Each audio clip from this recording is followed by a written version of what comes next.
I'm still struggling trying to make a living. This conceptual idea of diversity and all that, it still has a long way to go. Systemic racism don't change like that anytime soon. I mean, I'm still struggling trying to make a living.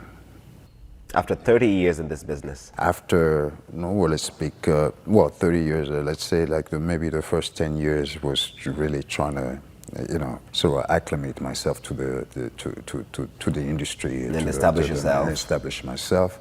I've been in this business and making films now over 2 decades, and still, with 2 Oscar nominations, been in many big blockbuster films, and yet I'm still struggling financially to make a living. I'm definitely underpaid. But that's a sign for you that systemic racism is not something that you can deal with lightly. You have to cope with it and survive the best way you can. And I'd beg to disagree. We cannot blame everything on racism. And I definitely will not blame the situation on racism as much as I would on a lack of financial education. I cannot overemphasize this point.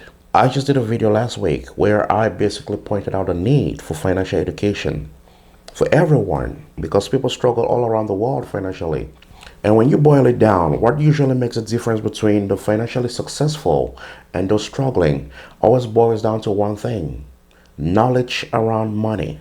And the tricky thing is financial education is not taught in schools. It's not taught in mainstream education, which means you have to acquire it by yourself, because societies, capitalistic societies like the ones we live in, are not designed to make you rich, are not designed to have you rich now. And so you being financially successful actually means beating the system. And how do you beat the system? By educating yourself on the subject of money. Now, this brother right here has had the good fortune of falling within the 0.01 percentile of society's top earners. Because being underpaid in Hollywood over a time frame spanning close to 30 years translates to millions of dollars. And that would put anyone in a very, very rare category.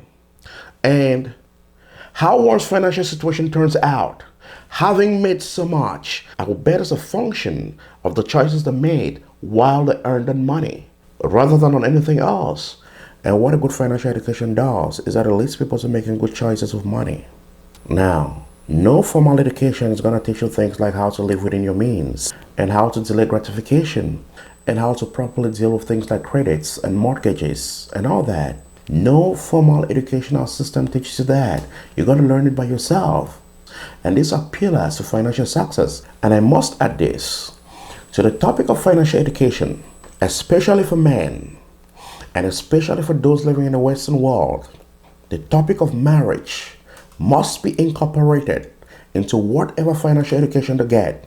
How you get married, who you get married to, who you choose to have children with, is so important, because this single word marriage turns to be one of the key determinant factors that either make or destroy a man financially in our day and time. In Hollywood, you have black folks doing extremely well financially, and you have those struggling financially, as well as you have white folks doing extremely well and white folks struggling. And the same is true for every race across the board, emphasizing the point that it's not a matter of racism, but a matter of choices.